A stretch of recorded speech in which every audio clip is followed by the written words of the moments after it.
नमस्कार, India top news में आपका स्वागत है। उत्तर प्रदेश प्रधानाचार्य परिषद के वार्षिक सम्मेलन जननायक चंद्रशेखर विश्वविद्यालय की कुलपति डॉक्टर कल्पलता पांडे ने कहा कि नई शिक्षा नीति से परिवर्तन होने और शैक्षणिक स्तर में विशेष सुधार की आशाएं हैं। उन्होंने कहा, जब मैं पढ़ा करती थी तो यह बात सामने आई कि मनुष्य दो चीजों से हारता है, एक शिक्षा से और दूसरा अपनी संतान से। परंतु मुझे इस बात का गर्व है कि आज हमारे पढ़े हुए बहुत सारे लोग मंच के सामने विराजमान है जिन्होंने प्रशासनिक प्रधानाचार्य का पद संभाले रखा है। उन्होंने कहा कि भगवान ने गुरु और शिष्य में गुरु को सम्मान दिए जाने के बारे में विस्तार से बताते हुए कहा कि विद्यार्थी जीवन में गुरु शिष्य का आदर करता था, जो आज के परिवेश में कहीं भी देखने को नहीं मिल रहा है। इसमें केवल विद्यार्थियों का ही दोष है जो सही नहीं है, क्योंकि हमने भी गुरु की गरिमा के अनुरूप आचरणों को होना चाहिए।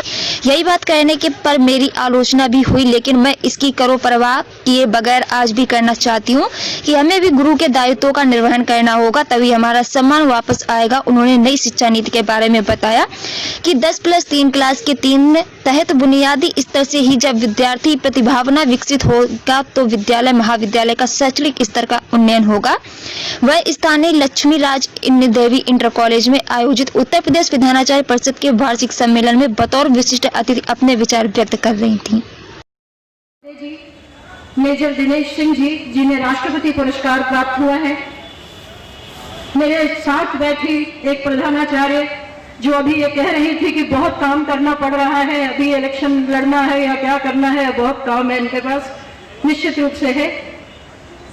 यहाँ पर अन्य पदाधिकारीगण जिनमें मैं कुछ नाम मुझे मिले हैं, अध्यक्ष श्री गिरिजेश दत्त शुक्ल जी, उपाध्यक्ष कई लोग हैं, मंत्री श्री अश्विनी सिंह जी, संयुक्त मंत्री भी कई हैं, कोषाध्यक्ष जो बहुत इंपॉर्टेंट जिम्मेदारी होती है शिवदय नारायण प्रजापति जी, संगठन मंत्री डॉक्टर उमाशंकर सिंह जी, आय व्यय निरीक्षक श्री नागेंद्र पांडे जी, और मीडिया प्रभारी, इनको नाराज नहीं किया जा सकता, श्री प्रशांत कुमार पांडे जी, एवं अन्य प्रधानाचार्यगण जो मंचस्थेतर बैठे हुए हैं, लेकिन किसी भी प्रकार से कम नहीं है मंच पर बैठने के लिए। सब मंच पर नहीं बैठ सकते, इसलिए कुछ लोग नीचे बैठे हुए हैं। साथ में जो मैं अत्यंत गर्व से आपसे कह सकती हूँ, मेरे प्रिय विद्यार्थी जो प्रधानाचार्य बने हैं, और ढेर सारे आशीर्वाद के साथ मैं उनका अभिनंदन करती हूँ। और ये मुझे लगता है कि इससे बढ़कर कोई भी सफलता किसी भी अध्यापक के लिए नहीं हो सकती है कि उसका शिष्य जो है उसको ऊपर आंख करके ऐसे देखा जाए। मैं अपने भाषणों में भी जब मैं पढ़ाती थी तो भी कहती थी कि दो चीजें, दो लोगों से हारना हर व्यक्ति पसंद करता है, पुत्र से और शिष्य से। जीवन में केवल दो ऐसे होते हैं जिनसे हारने में बहुत आनंद का अनुभव होता है, और मुझे वही आनंद का अनुभव प्राप्त कराने के लिए मेरे प्रिय विद्यार्थी जो आप सब प्रधानाचार्य बने हुए हैं, आप सबको हृदय के एकदम अंतरतम हृदय से ढेर सारा आशीर्वाद। मंच पर भी बैठे हैं, मंचस्थेतर भी हैं, ईश्वर आपको इतनी ऊंचाइयों पर ले जाए कि मुझे एकदम सिर ऊपर करके आपको देखना पड़े तो भी मैं आपको न देख पाऊं, इतना ऊंचा आप पहुंच जाए। बहुत बहुत आशीर्वाद आप सबको। यहाँ पर जब मुझे बुलाया गया था तो मुझे लग रहा था कि हम लोग तो उच्च शिक्षा से संबंधित हैं, जीवन पूरा उच्च शिक्षा में बिताया, तो माध्यमिक शिक्षा में आपकी समस्याओं को उतनी अच्छी तरह से अनुभव नहीं किया है। केवल जब जाते थे टीचिंग कराने के लिए, बीएड में प्रैक्टिस टीचिंग कराने जाते थे टीचर एजुकेशन में, तब आपकी समस्याएं वहां दिखती थी और लगता था कि ये तो बहुत ही खराब स्थिति है। मिश्र जी ने बहुत अच्छा किया कि उन्होंने एक टॉपिक रखा, माध्यमिक शिक्षा दशा और दिशा, जो आज की शैक्षिक संगोष्ठी का टॉपिक था। उन्होंने उस पर कुछ विचार दिया, और जो कि निश्चित रूप से सही है। ये बात मैं मानती हूँ कि इस समय अध्यापकों का अभाव सबसे अधिक झेल रहा है। माध्यमिक शिक्षा परिषद भी झेल रहा है और उच्च शिक्षा परिषद भी झेल रहा है, जिसमें करीब 35% सीट जो है अध्यापकों की वैकेंट है। एक तरफ बेरोजगारी और दूसरी तरफ सीट्स खाली है। एक प्रधानाचार्य जी ने बताया कि 51 हमारे यहाँ जगह है और 9 लोग केवल हैं, और मैं कल्पना कर रही थी कि वो कैसे कॉलेज चल रहा होगा, कैसे स्कूल चल रहा होगा जहाँ पर इस तरह की स्थिति है। तो निश्चित रूप से ये समस्या बहुत बड़ी समस्या है। कई बार आपने खुद भी कहा कि हम लोग 25 वर्ष से इस बात को कह रहे हैं, लेकिन पूरी नहीं हो रही है। तो जो चीज पूरी नहीं हो रही है, जो पूरा करना आपके हाथ में नहीं है, उस पर तो बहुत अधिक एंजाइटी दिखाना या एंशियस होना या बहुत ज्यादा परेशान होना, अपनी एनर्जी को गलत ढंग से व्यय करना है। जिन चीजों को हम समाधान जिनका हम नहीं खोज सकते, उन चीजों जो हमारे हाथ में नहीं है समाधान, उसकी तरफ ध्यान देना उतना आवश्यक नहीं है जितना ये आवश्यक है कि जो हमारे हाथ में है उन समस्याओं का समाधान हम कैसे कर सकते हैं। पढ़ा करके तुम पढ़ो पाठ और स्वयं ईश्वर के बारे में सोचने से कार्य क्लास में नहीं चलेगा। अब आपको बनाना पड़ेगा, एक्टिविटी ओरिएंटेड टीचिंग होगी और उसको भी समझना पड़ेगा कि एक्टिविटी ओरिएंटेड टीचिंग कैसे होती है। और मैं एक बात आपसे कहूं, 30 साल पहले ये बात मैंने किसी ऐसे परिषद में कही थी और मुझे बहुत आलोचना का शिकार होना पड़ा था, लेकिन मैं फिर ये बात आज कहती हूँ और आलोचना के लिए मैं प्रस्तुत हूँ आपके लिए। मैं ये कहना चाहती हूँ कि एक आंदोलन परिषदों का इस पर भी हो कि हम कर्तव्य का पालन जो नहीं करता है उसको नहीं रखा जाना चाहिए शिक्षक संघ।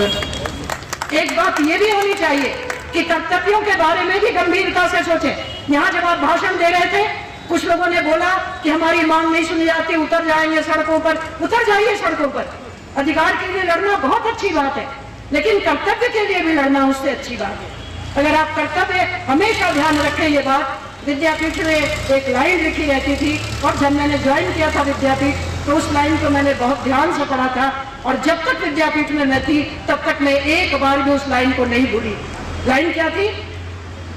विद्यापीठ आपसे यह आशा करता है, विद्यापीठ आशा करता है कि प्रत्येक व्यक्ति अपने कर्तव्य का सदा पालन करेगा। ये लाइन लिखी हुई थी। ये लाइन आपके स्कूल में भी लिख सकते हैं आप स्कूल्स में भी। ये लाइन आप लिख सकते हैं कि जो फंडामेंटल ड्यूटीज हैं वो 11 फंडामेंटल ड्यूटीज हैं। मैंने एक शोध किया और शोध करने के बाद अंत में यह निकला कि बहुत से अध्यापकों को यही नहीं मालूम था कि फंडामेंटल ड्यूटीज कितनी है।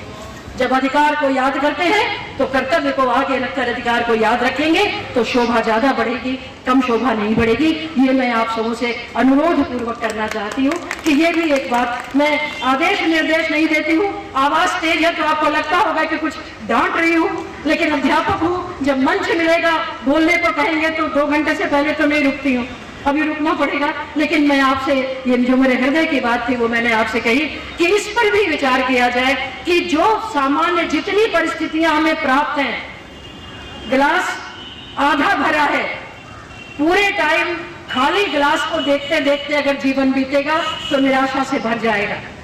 जो आधा गिलास भरा है उसके बारे में आप में से अगर कोई भी जननायक चंद्रशेखर विश्वविद्यालय गया हो तो आप वहां की स्थिति देख सकते हैं कि पूरे टाइम अगर सच में एंजाइटी पैदा होनी थी तो अभी वहां पर कोई मूलभूत सुविधाएं भी नहीं है। लेकिन मैंने एक क्षण भी नहीं सोचा कि निराशा आ जाएगी। मैंने हर क्षण ये सोचा कि इनको सुविधाओं से कैसे युक्त किया जाए, सीमित संसाधनों में भी विश्वविद्यालय को कैसे ऊपर ले जाया जाए। और मैं जब तक रहूंगी 3 साल तक प्रत्येक क्षण ये सोचती रहूंगी ऊर्जा से भरी हुई कि अपने विश्वविद्यालय को कैसे ऊपर ले जाया जाए, कैसे सीमित संसाधनों में करें। बहुत दौड़ रही हूँ, कोई नहीं बचा जिसके पास नहीं गई हूं मैं, लेकिन हार नहीं मानी है। और मैं अटल जी की इस कविता को विश्वास करती हूँ, हार नहीं मानूंगा, रार नहीं ठानूंगा, काल के कपाल पर लिखता मिटाता हूँ, गीत नया गाता हूँ। जीवन में नया सृजन करने की प्रवृत्ति अवश्य अवश्य होनी चाहिए। इस बात को यदि आप समझें तो ये निश्चित आप समझते ही होंगे। लेकिन जो दुखी हैं, जो जिनको ये हो रहा है, ये नहीं है, ये नहीं है, ये नहीं है, जो है उसमें अपने विश्वविद्यालय, अपने महाविद्यालय, अपने शिक्षण संस्थान को कैसे और जगाया जा सकता है, इसके बारे में अवश्य सोचें।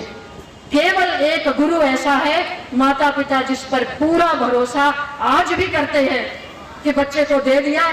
कोई माता अपने बच्चे को आप मार दे कोई उसके सामने तो माता सिंघनी बन जाती है, लेकिन गुरु जब मारता है तो कहते 2 चमचा और लगाइए, सुधरा नहीं है ये। आपको कितना उन्होंने दिया है, अपने सबसे प्रिय बच्चे को आपको दे दिया है, सुधारिए, मार के पीट के जैसे भी। कितना विश्वास है आप पर, इस विश्वास का सम्मान होना चाहिए अध्यापकों के बीच और प्रधानाचार्य महोदयों से। आप सब इतने लोग एक साथ इकट्ठे हैं, शिक्षक समुदाय है, आप वस्तुतः शिक्षक है, इसलिए मैं बार बार शिक्षक आपसे कह रही हूँ। आप एडमिनिस्ट्रेटिव एस्पेक्ट सच में इंपॉर्टेंट होता है, लेकिन एकेडमिक एस्पेक्ट यदि मर जाता है तो केवल एडमिनिस्ट्रेशन काम नहीं कर सकता। फिर तो आपकी भूमिका क्लरिकल भूमिका हो जाती है, एकेडमिक होना पड़ेगा, तभी एडमिनिस्ट्रेटिव आप हो सकते हैं। ये दोनों चीजों को ध्यान में रखकर मैं आशा करती हूँ कि जो आपके जितनी सुविधाएं हैं, आपने जो बात कही है, मेरे यहाँ भी 16 टीचर्स की पोस्ट है, शहीद मंगल पांडे डिग्री कॉलेज है, गवर्नमेंट डिग्री कॉलेज है, उसमें 16 टीचर्स की पोस्ट है, 12 वैकेंट है। मैं खुद गई जो अपर मुख्य सचिव के पास, उनका लेटर लेके मैं खुद गई और मैंने कहा कि इसको नहीं भरेंगे तो कैसे बताइए यहाँ पर टीचिंग होगी, और उन्होंने तुरंत एक्शन लिया और वहां पर संभावनाएं बढ़ गई हैं कि वहां टीचर्स आ जाएंगे। तो चीजें हो सकती हैं, संभव है। मेरा कार्य नहीं था, वाइस चांसलर का कार्य नहीं है कि शहीद मंगल पांडे के टीचर्स को नियुक्त करें, लेकिन मैंने इसको अपना दायित्व समझा और वहां पर कार्य करने के लिए गई। हमारे यहाँ मैंने ये स्पष्ट कहा है कि कोई भी टीचर्स कहीं भी स्व पोषित महाविद्यालयों में बिना अध्यापकों के एक भी कक्षाएं नहीं चलनी चाहिए। और मैं अब खाली हो गई हूँ परीक्षा और आदि से, प्रवेश आदि से, अब मैं खुद जाके वहां तुरंत पहुंचूंगी, ऑन द स्पॉट चेकिंग करूंगी और बहुत ड्रास्टिक एक्शन लूंगी, चाहे जो हो जाए। इसमें कोई समझौता नहीं है कि विद्यार्थियों का भविष्य आपके हाथ में है और भविष्य के साथ खिलवाड़ किया जाए। किसी का दोष, गवर्नमेंट का दोष हो चाहे जिसका भी दोष हो, विद्यार्थी का दोष नहीं है। उसके स्वाभिमान के, उसकी पढ़ाई, उसके जीवन, उसके भविष्य के साथ और प्रकारांतर से राष्ट्र के भविष्य के साथ खिलवाड़ करने का अधिकार हम किसी को नहीं है। इस बात को हमको समझना पड़ेगा, इस बात को जानना पड़ेगा। एक शैक्षिक जो दृष्टि है उसको निश्चित रूप से विकसित करनी पड़ेगी और आपके विद्यालयों में राष्ट्र के प्रति जो सद्भाव है, प्रेम है, राष्ट्र के प्रति गर्व है, अपने देश के प्रति गर्व है, उसको विद्यार्थियों को उसके अंदर इनकलकेट करना ही पड़ेगा। आप देखिए इस समय स्थिति कैसी है। हम बाहर जरा सा बड़े होते हैं, बाहर भाग जाते हैं, थोड़ा सा अच्छे होते हैं, प्रॉस्पेक्ट्स खोज के भाग जाते हैं। हमको यह लगता नहीं है कि राष्ट्र के प्रति भी हमारा दायित्व है। बच्चों के अंदर न्यू एजुकेशन पॉलिसी, राष्ट्रीय शिक्षा नीति जो +5 है, जो पहला है 5, मतलब लोअर केजी से लेकर क्लास 3 तक, वहां पर ऐसी योजनाएं बनाई गई है राष्ट्रीय शिक्षा नीति में, जिसमें राष्ट्र प्रेम वहीं से भरने की बात कही गई है। राष्ट्र प्रेम की भी बात कही गई है, बुनियादी शिक्षा की भी बात कही है, श्रम का सम्मान भी कहा गया है। तो अपने विद्यार्थियों को उस दृष्टि से आगे बढ़ाने की दिशा में प्रवृत्त हों और निश्चित रूप से समस्याएं अपनी जगह हैं, उनका समाधान एक अलग बिंदु है, लेकिन जो समस्याएं हैं, जो नहीं है, जितना है आपके पास, उसमें कुछ नया खोजना, सृजन करना, ये आपके हाथ में है और निश्चित रूप से इसको आप करेंगे, ये मुझे पूरा विश्वास है। मैं जानती हूँ बहुत योग्य व्यक्ति यहाँ बैठे हैं, एक से एक बड़े धुरंधर व्यक्ति यहाँ जब आ गए थे, मैंने सुना, शत्रुघ्न पांडे जी को भी सुना, सिंह साहब को भी सुना, बहुत अच्छा बोलते हैं, बड़ी योग्यताएं हैं, बहुत अभिनंदन करने का मन करता है। तो आप सब योग्यताओं से भरे हुए हैं और यहाँ मुझे ये सब बोलना उचित नहीं है, लेकिन फिर भी जो मेरे मन में आ रहा है वो मैं आपसे जरूर शेयर करूंगी, क्योंकि चाहे उच्च शिक्षा हो, चाहे माध्यमिक शिक्षा हो, चाहे प्राथमिक शिक्षा हो, हम सब बच्चों के उन्नयन, उनके भविष्य के लिए, निर्माण के लिए यहाँ पर इकट्ठे हुए और सबकी अलग अलग भूमिकाएं हैं। जब हमारे पास उच्च शिक्षा में बच्चे आते हैं तो माध्यमिक शिक्षा से ही होकर गुजरते हैं। माध्यमिक शिक्षा में यदि उनके व्यक्तित्व का विकास किया जाए, व्यक्तित्व को सही दिशा में ले जाया जाए, तो उच्च शिक्षा में बहुत बड़ा सुधार हो जाएगा। ऐसा राष्ट्रीय शिक्षा नीति मानती है और ऐसा मैं भी मानती हूँ कि प्रारंभिक अवस्था से ही यदि बालक के अंदर राष्ट्रीय चेतना का, उनके व्यक्तित्व का निर्माण, उनके सर्वांगीण विकास का निर्माण, उनके समग्र विकास के बारे में सोचा जाएगा, तो निश्चित रूप से हम अध्यापक, जिनकी महती भूमिका है राष्ट्रीय नागरिकों के निर्माण में, जरूर हम अपने राष्ट्र को एक अच्छा नागरिक दे सकेंगे, जो राष्ट्रभक्त होगा, राष्ट्र के लिए जिएगा, राष्ट्र के लिए मरेगा और राष्ट्र पर गर्व करना उसको आता होगा। ऐसे नागरिकों के निर्माण की अत्यंत अत्यंत आवश्यकता है इस युग में। जब हम वैश्विक संदर्भ में सोचते हैं तो भारत पर गर्व करने वाला नागरिक हमारी प्राथमिकता है, उसका निर्माण हमारी प्राथमिकता है। तो इस तरह का निर्माण करें जो राष्ट्र के प्रति गर्व, दीप्ति से भरा हुआ हो। ऐसे राष्ट्र के निर्माण में जब हम करेंगे तो राष्ट्रीय शिक्षा नीति का एकमात्र उद्देश्य है ऐसे नागरिकों का निर्माण करना जिसकी जड़ें उसकी संस्कृति में हो और जिसकी पुष्पित पल्लवित जो शाखाएं हैं वो विश्व के समस्त आधुनिक ज्ञान विज्ञान को जानने के लिए तुरंत लालायित हो। गांधी जी ने भी कहा था कि अपनी जड़ों को नहीं छोड़ना चाहिए और खिड़की दरवाजे खुले रखने चाहिए। जहां से भी ज्ञान की सुरभि आए उसको अंगीकार करना अवश्य चाहिए, लेकिन अपनी जड़ों को बहुत मजबूती से पकड़े रहना चाहिए। इस समय जब आप एलपीजी की सब्सक्राइब करें इंडिया टॉप न्यूज चैनल और बेल आइकन दबाना ना भूलें। इंडिया टॉप न्यूज अपने क्षेत्र की खबरें सबसे पहले